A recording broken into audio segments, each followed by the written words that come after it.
Good morning students. आज का class मेरा क्लास 11 का प्लान ऑफ मोशन चैप्टर का है। इसके पहले क्लास में बताया था कि प्रोजेक्टाइल क्या चीज़ है और प्रोजेक्टाइल का क्या इक्वेशन होता है, प्रक्षेप का क्या इक्वेशन होता है, वो बताए थे। आज के क्लास में उससे आगे हम बताएंगे कि प्रक्षेप जब फेंका जाता है, जब प्रोजेक्टाइल जब चलता है फेंका जाता है तो उसका पाथ कैसा होता है, उसका इक्वेशन निकालना है।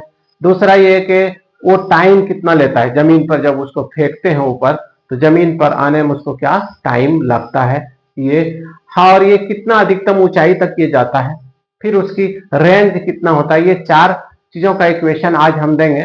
पहले यहाँ पर हम लोग ये देखेंगे कि जब प्रोजेक्टाइल को हम फेंकते हैं किसी कॉन से तो उसका पथ कैसा होता है। यहां पर हम बना रहे हैं कि ये वाई एक्सिस है, ये एक्स एक्सिस है, और यहां पर ये थीटा कौन से हम इसको फेंकते हैं।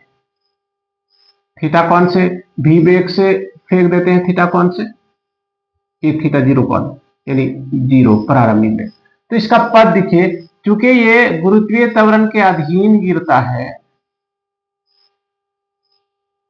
तो ये इस तरह करके पथ लेकर ये जमीन पर गिरता है, और यहां पर जब ये पहुंचता है, ये भी जीरो वेग से चल रहा है, जब इस जगह आता है इस पॉइंट पी पर, तो यहां पर चूंकि मैक्सिमम ऊंचाई यहीं तक आकर यहां पर भी जीरो हो जाता है और तब उससे फिर गिरना ये स्टार्ट होता है। तो ये जमीन पर यहां पर पहुंचता है, तो ये बिंदु ये ए पर पहुंचता है। इस प्रकार ये इसका पथ है।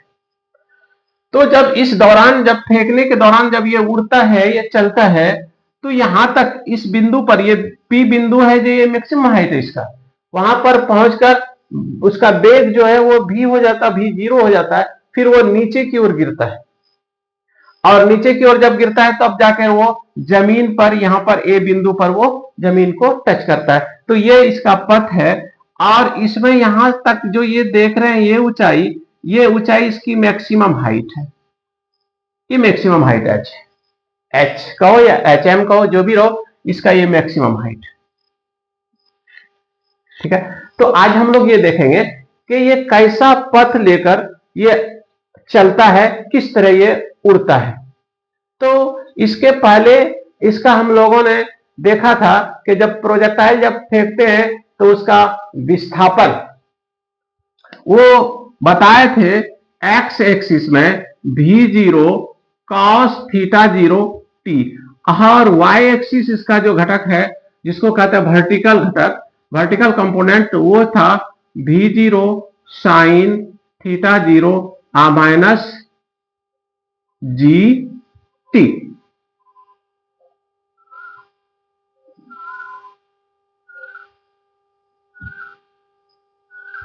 जी टी ये इसका पथ था। ठीक है, इस पथ से ये आगे बढ़ता था। तो यहां पर भी हम वही पर देखेंगे कि इसका हॉरिजेंटल उसका जो विस्थापन है वो, और इसका वर्टिकल विस्थापन हो। तो यहां पर लिखेंगे, माना कि अब हम इक्वेशन प्राप्त करने जा रहे हैं पाथ का। माना कि किसी प्रक्षेप्य प्रोजेक्टाइल को मूल बिंदु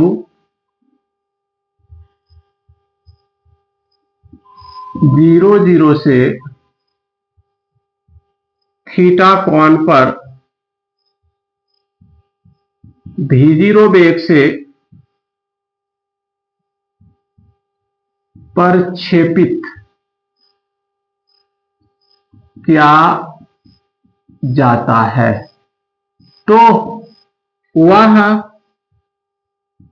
अधिकतम ऊंचाई P बिंदु पर पहुंचकर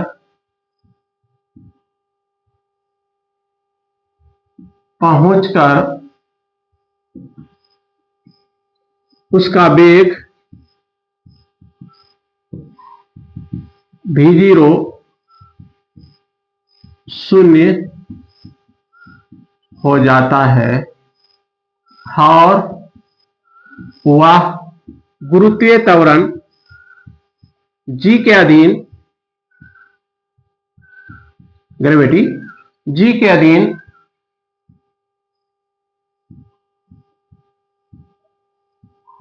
गिरने लगता है।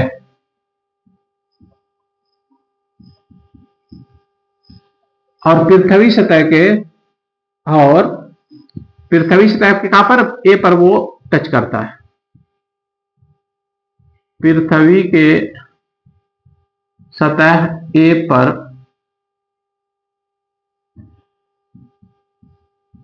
जमीन को छूता है। ठीक है, इस प्रकार ये जब जमीन को छूता है तो इस प्रकार इसका पथ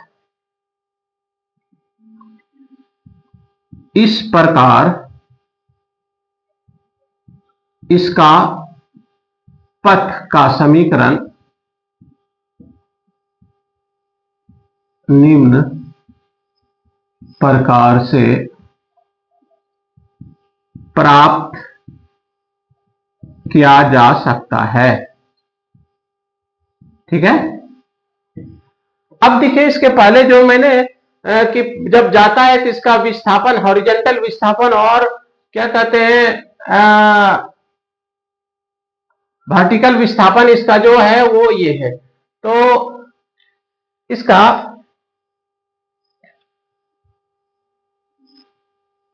x बराबर, यहां पर हटा देते हैं सब रखते हैं,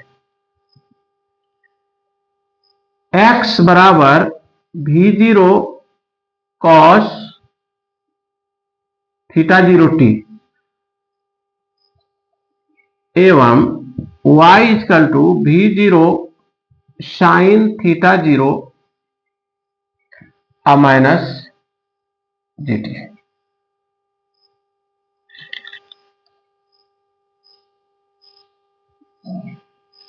ठीक, अब यहां x से t का मान निकाल लेते हैं समीकरण 1 से t equal to x by v0 cos theta 0। ठीक है, अब इस t का मान समीकरण 2 में रख देंगे। समीकरण 2 में putting the value of t in equation 2, समीकरण 2 में t का मान रखने पर या विलोपित करने पर, दोनों हो सकता है। t का मान 1 से निकाल लेंगे, 2 पे रखेंगे, तो मेरा होगा इक्वेशन तब होगा y equal to v0 sine theta 0, t का मान यहां पर ये रख देते हैं x by v0 cos theta 0 माइनस g, t का मान रख देते हैं यहां पर x by v0 cos theta 0। ठीक है, ये हो गया। अब यहां पर इसका तो v0 और v0 कैंसिल हो गया, तो मेरा होगा x और साइन थीटा बटा cos theta equal to tan theta, तो x tan थीटा 0 माइनस यहां होगा x बाय, या इस तरह g by v0 cos theta 0 x, इस तरह का मेरा ये इक्वेशन प्राप्त होता है। यहां पर ये देखिए कि ये g है, थीटा है और v0 है, ये कांस्टेंट है, यहां पर ये फिक्स है। यहां g थीटा 0 और v0 एक कांस्टेंट है, कांस्टेंट है। जब ये कांस्टेंट है तो इसके बदले में हम a और b, इसके बदले में a रख देते हैं, इसके बदले में b रख देते हैं, तो मेरा देखिए किस तरह का ये समीकरण आ जाता है। इसलिए y equal to tan theta के बदले a, तो ax माइनस g पूरे के मान b, bx स्क्वायर, इस तरह का मेरा ये, इस इक्वेशन को यहां पर रख देते हैं a। ठीक है, ये इस तरह का मेरा हो जाता है। तो जबकि ये इस जैसा इक्वेशन ये पैराबोला का इक्वेशन होता है। ये है समीकरण या इक्वेशन, ये इक्वेशन पैराबोला का है।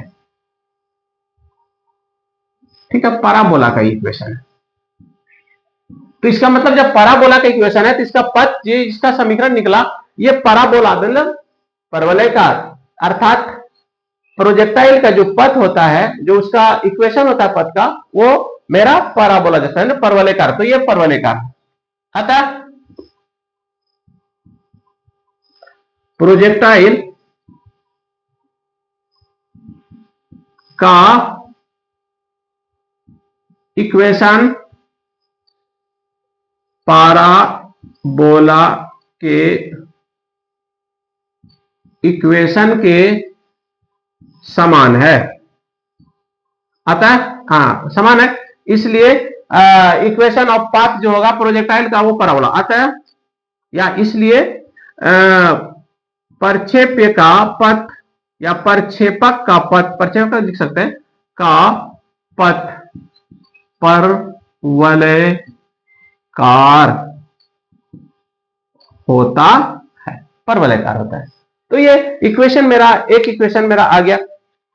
अब अगला इक्वेशन है कि जब ये परवलयकार मेरा इक्वेशन प्राप्त होता है तो ये अब इसकी जो यहां से यहां तक जो आया, इसमें कितना समय लगा, उसको बोलते हैं टाइम ऑफ फ्लाइट, उड्डयन काल।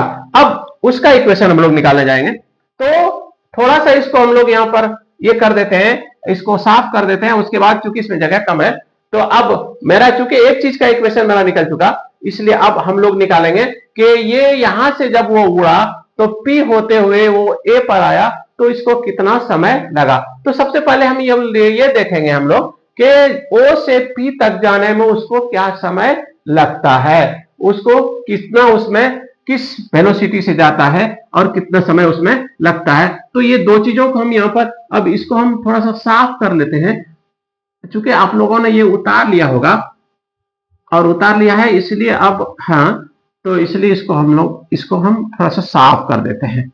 साफ कर देने के बाद अब हम लोग इसमें आते हैं कि ये कितना टाइम लेता है, इसके बारे में ये इक्वेशन हम लोग अब निकालेंगे। तो अब जो मेरा हेडिंग होगा वो होगा उड्डयन काल, टाइम ऑफ फ्लाइट। ऐसा सूखने में टाइम लग जाता है इसमें।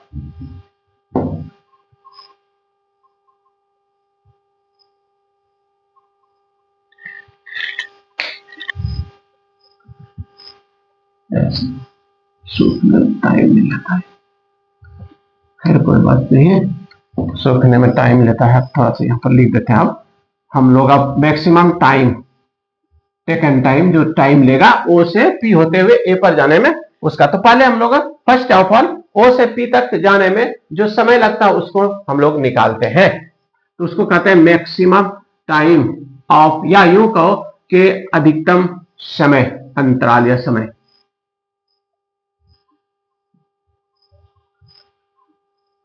Maximum time of flight, time of flight,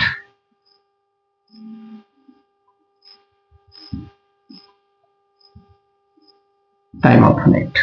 ठीक है, तो अब देखिए सबसे फर्स्ट ऑफ हम लोग O से P तक जाने में प्रोजेक्टाइल को O से P तक जाने में लगा समय T, T बराबर TM कर दीजिए या T रहने दीजिए, कोई दिक्कत नहीं, ये TM हो तो यहां पर ये देखिए कि वेग मेरा यहां पर v0 हो जाता है, तो v y इजकल टू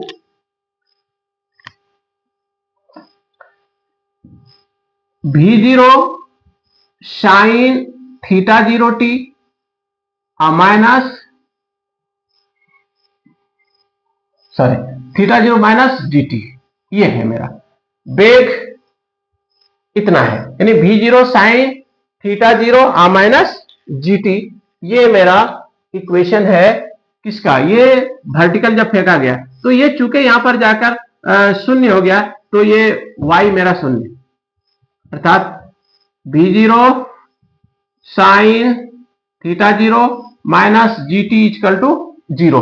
तो gt के बदले में tm कर देते हैं और tm निकालना है हमको, तो tm बराबर होगा, ये उधर जाएगा, यानी कि V0 sine theta 0 bye g। ये तो O से P तक जाने में उसको समय लगा tm, यहां से यहां तक जाने में उसको tm समय लगता है V0 sine theta 0 bye g। ठीक है, इसको कुछ समीकरण रख के छोड़ देते हैं क्योंकि इसका काम आएगा। अब यहां चूंकि पिता फिर से P से O तक आने में फिर उतने ही सेकंड लगेगा, जितना समय O से P तक जाने में उतना ही समय उसको लगेगा P से A तक आने में। तो इस प्रकार O से P और P से A जाने में उसको डबल T लग गया, अर्थात उसको यदि मैक्सिमम टाइम tm हो तो ये डबल टाइम है, tm बराबर होगा 2tm स्मॉल tm, ये 2tm। अब जब 2tm चूंकि यहां से यहां तक गया फिर वहां से वापस आया तो डबल टाइम उसको लगा, इसलिए अब 2tm के जगह लिख देंगे V0 sine theta 0 bye g, ये मेरा अधिकतम टाइम लग गया tm। इसको कहते हैं टाइम ऑफ फ्लाइट, जिसको हम लोग कहते हैं उड्डयन काल, ये उड्डयन काल है।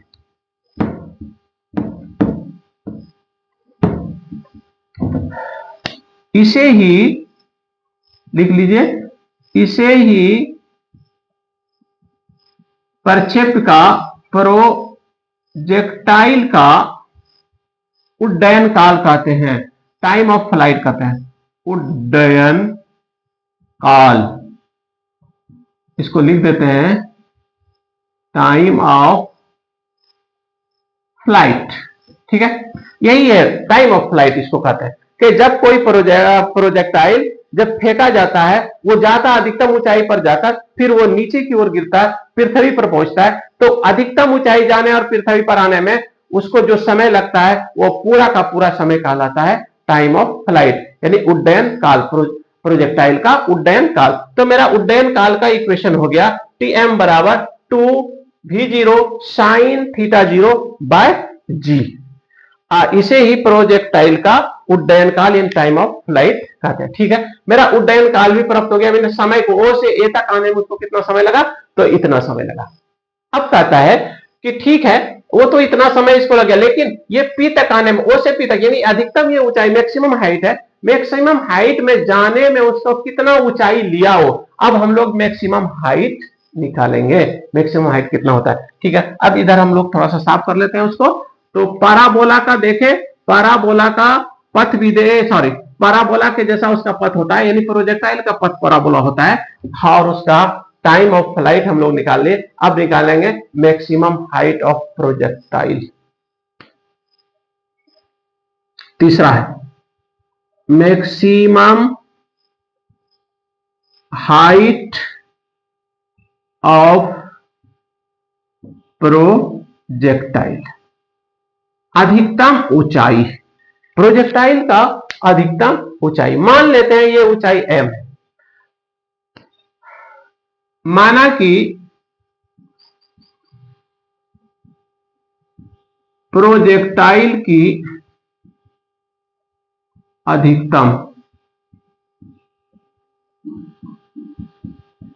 ऊंचाई hm है, जो बिंदु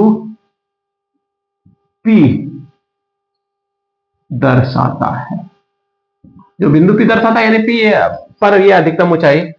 तो अब चूंकि यहां y बराबर 0 है, x चूंकि मूल बिंदु से गया है, क्योंकि मूल बिंदु x बराबर 0 y बराबर 0 है, तो y बराबर जब 0 के लिए ये मैक्सिमम हाइट होगा। y बराबर 0 के लिए प्रक्षेप का अधिकतम ऊंचाई दर्शाता है। ठीक है, प्रक्षेप का अधिकतम ऊंचाई दर्शाता है। तो अब ये y बराबर क्या हो जाएगा, y बराबर होगा v0 साइन थीटा 0t। वो इक्वेशन हम लोग वहां पर 3 लिए थे, जो भी रहे इक्वेशन 2। तो चलिए इक्वेशन 2 क्या लिखेंगे, लिख देते हैं v0 sine theta 0t minus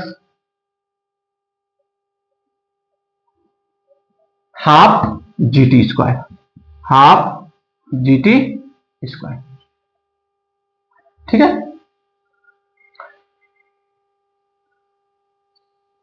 तो अब यहां पर ये देखिए कि t का यहां पर रख दीजिए, v0 यही है मैक्सिमम हाइट, यही है मैक्सिमम हाइट मेरा, ये y बराबर। अब हम लोग आगे देखते हैं, t का मान रख देते हैं, यानी यहाँ टी एम है maximum height, sine theta 0 T M का मान हम लोग यहां से निकालेंगे, v0 sine theta 0 by G minus half G T square, यानी v0 साइन थीटा 0 बाय जी पर क्या करेंगे हम लोग, होल स्क्वायर कर देंगे। ठीक है,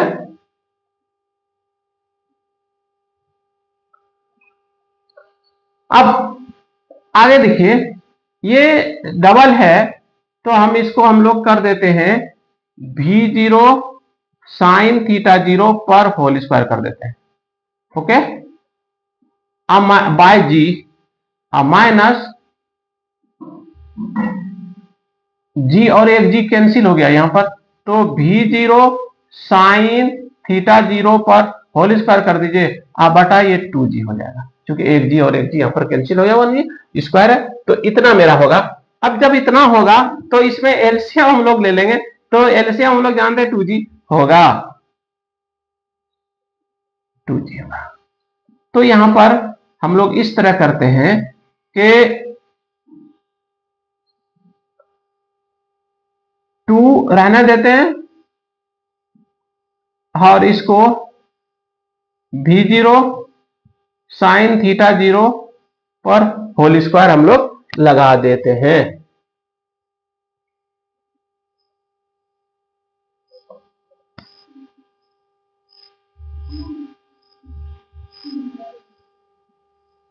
और ये दोनों तो सेम चीज है, इसलिए तो ऐसा है।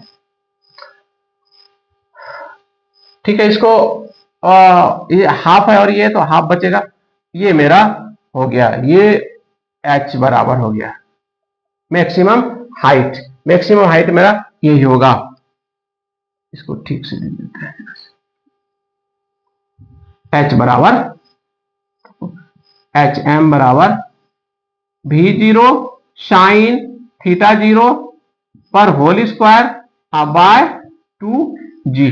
ये मेरा हो गया time of maximum height of projectile, यानी कि मैक्सिमम ऊंचाई एच एम बराबर v0 sine theta 0 whole square by 2g। अब आगे हम लोग ये देखते हैं इसका रेंज क्या होगा, थोड़ा सा रेंज में निकाल लेंगे अब लास्ट, बस खत्म, उसके बाद खत्म कर देंगे। अब रेंज खाली निकाल लेंगे हम लोग। रेंज कहते हैं कि ये रेंज ओ से ए तक जाने में जो ये दूरी तय किया वो रेंज कहलाता है, RANGE रेंज, यही इसका रेंज, प्रास, हिंदी बोलते प्रास। तो अब हम लोग लिखते हैं maximum range of projectile, maximum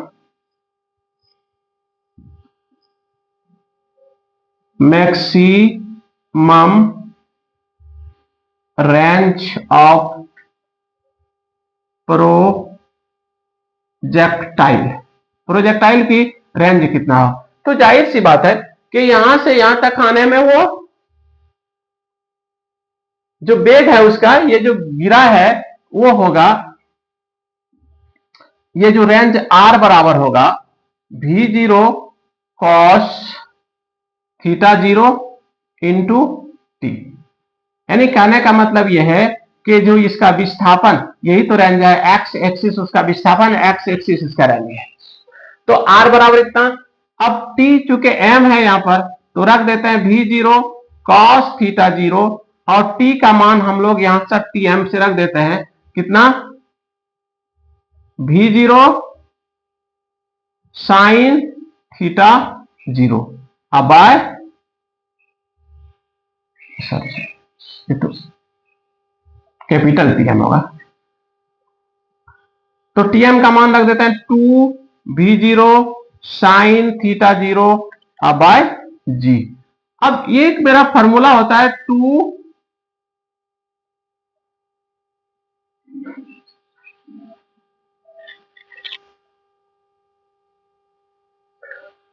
v और v0 स्क्वायर, और यहां पर हो गया sign theta 0 into cos theta 0 अब बाय जी। 2 को इसके साथ लाएंगे तो फॉर्मूला मेरा बैठ जाता है, इसको एक साथ कर लेते हैं 2 के साथ मिलाकर, sine theta 0 into cos theta 0 by G. अब ये फॉर्मूला है मेरा इंटर का, मैथमेटिक्स का, 2 sine theta into cos theta बराबर साइन 2 थीटा।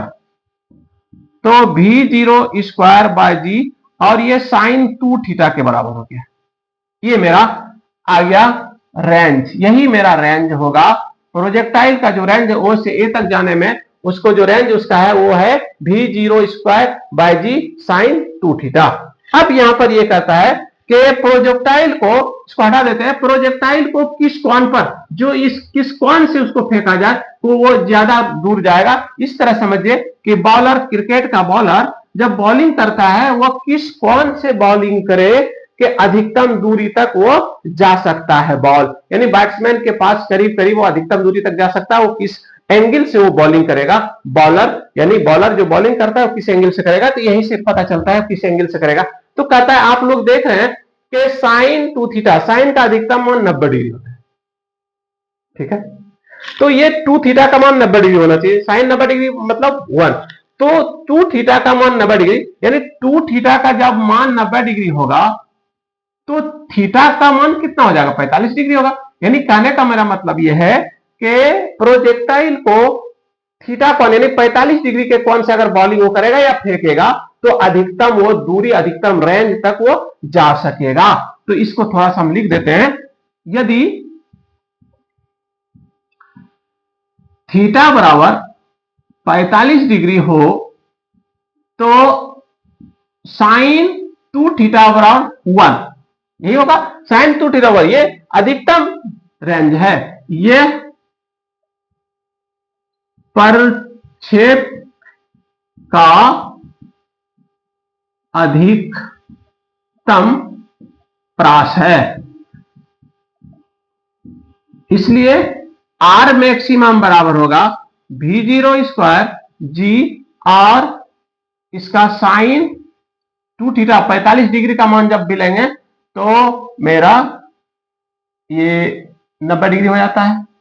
तो इस प्रकार 90 डिग्री का मान 1 जी, ये रेंज है, यानी कि प्रास का अधिकतम रेंज जो होगा वो 45 डिग्री पर, यानी 45 डिग्री कोण पर अगर किसी चीज को फेंका जाए तो अधिकतम वो रेंज दूरी होगा, अधिकतम दूरी को तय करता है। तो आर एम बराबर होगा v0 स्क्वायर बाय जी। ये चारों का इक्वेशन था, यानी कि इक्वेशन पाथ का इक्वेशन, मैक्सिमम टाइम और मैक्सिमम हाइट और अंत में अधिकतम प्रास, ये चारों चीज आज हम लोग प्राप्त कर लिए। तो आज का क्लास इतना ही, फिर अगले क्लास में अगला होगा। थैंक यू, धन्यवाद।